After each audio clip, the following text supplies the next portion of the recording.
পরীক্ষার্থী বন্ধুরা, এখন তোমাদের জন্য থাকছে পরিণতি দ্বিতীয় পত্রের সবচেয়ে কমন এবং সংক্ষিপ্ত সাজেশন। পরিণতি দ্বিতীয় পত্রে যে শর্ট সিলেবাস, সেখানে অধ্যায় আছে 1, 2, 3, 4, 7 এবং 10। যেই 6টা অধ্যায় আছে, এই 6টা অধ্যায় থেকে 11টা প্রশ্ন আসবে আর তোমাদের দিতে হবে যে কোনো 7টি। শুরুতে ক নম্বরের জন্য অর্থাৎ জ্ঞানমূলক প্রশ্ন। প্রথম অধ্যায়, ব্রিটিশ ভারতে প্রতিনিধিত্বশীল সরকারের বিকাশ। লাহোর প্রস্তাব কে পেশ করেন? শেরে বাংলা একে ফজলুল হক। দ্বৈত শাসন কি? বস্তুত 1919 সালের ভারত শাসন আইনে প্রাদেশিক সরকারের বিষয়সমূহকে দুই ভাগে ভাগ করে দেওয়া হয় বলে একে দ্বৈত শাসন বলে। দ্বৈত শাসন বলতে দুই ধরনের শাসন ব্যবস্থাকে বোঝায়। প্রাদেশিক স্বায়ত্তশাসন কাকে বলে?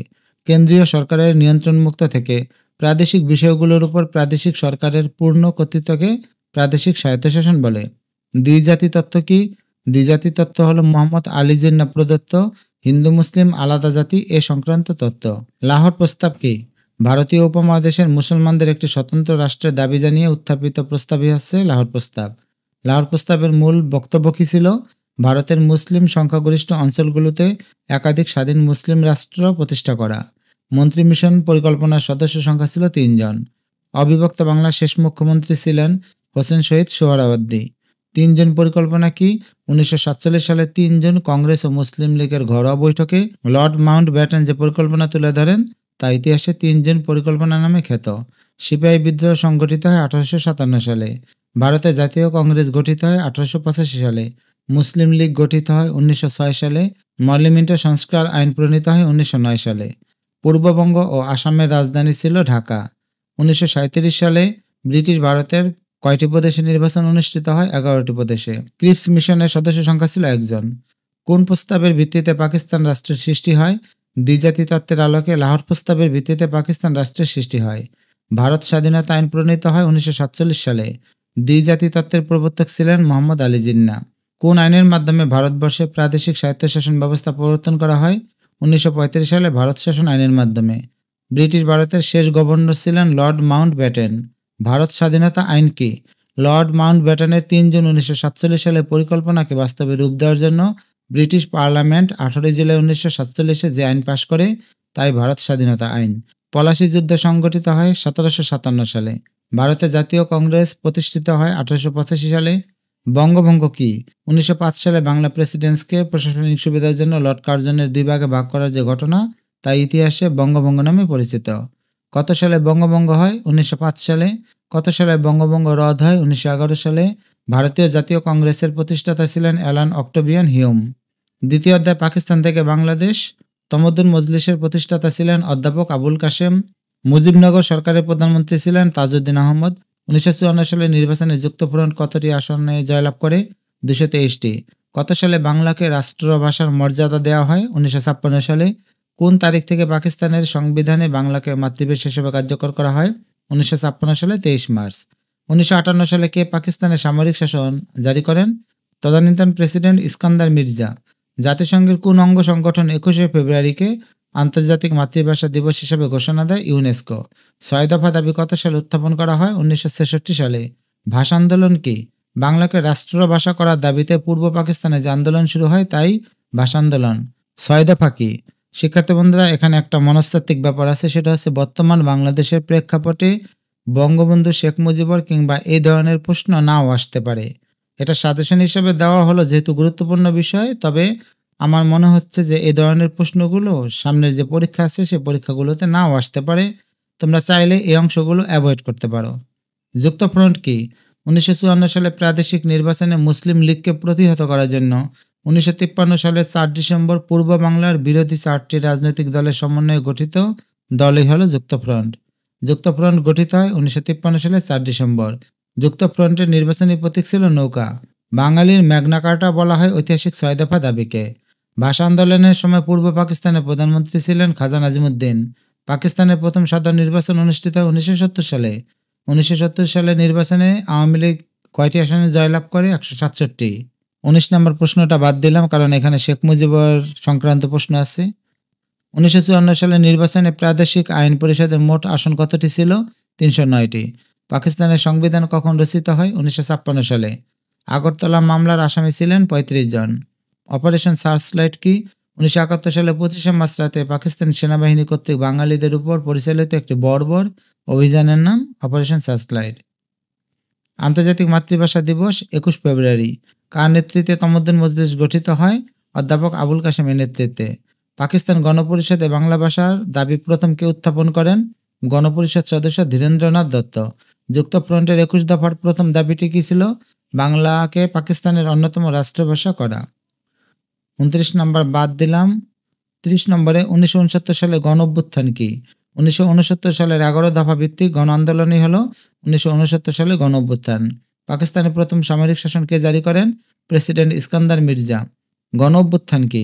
1969 সালে গণ অভ্যুত্থান হলো পশ্চিম পাকিস্তানের শাসক চক্রের কুশাসনের বিরুদ্ধে সে বছর পূর্ব পাকিস্তানে পরিচালিত তীব্র গণ আন্দোলন।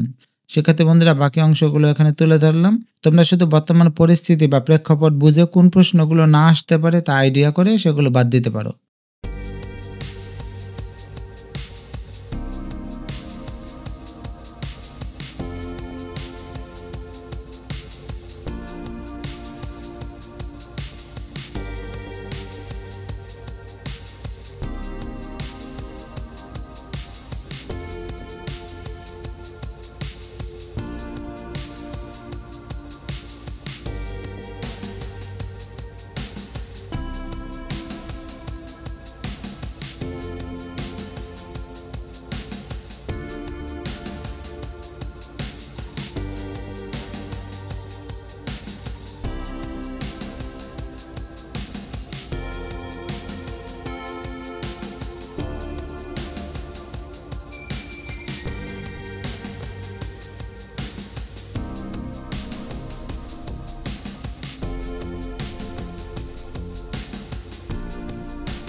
শিক্ষার্থী বন্ধুরা, এবার দেখো খ নম্বরের জন্য গুরুত্বপূর্ণ প্রশ্ন। প্রথম অধ্যায়, দ্বৈত শাসন ব্যবস্থা বলতে কি বুঝো? লাহোর প্রস্তাব বলতে কি বুঝো? প্রাদেশিক স্বায়ত্তশাসন বলতে কি বোঝায়? লাহোর প্রস্তাবের মূল কথা কি ছিল? দ্বিজাতি তত্ত্ব কি ব্যাখ্যা করো? লাহোর প্রস্তাবের ভিত্তি ছিল দ্বিজাতি তত্ত্ব, ব্যাখ্যা করো। 1935 সালে প্রবর্তিত ভারতীয় প্রাদেশিক শাসন কিরূপ ছিল? বঙ্গভঙ্গ বলতে কি বোঝায়? 1947 সালের ভারত স্বাধীনতা আইনের গুরুত্ব ব্যাখ্যা করো। মুসলিম লীগ কেন গঠিত হয়েছিল?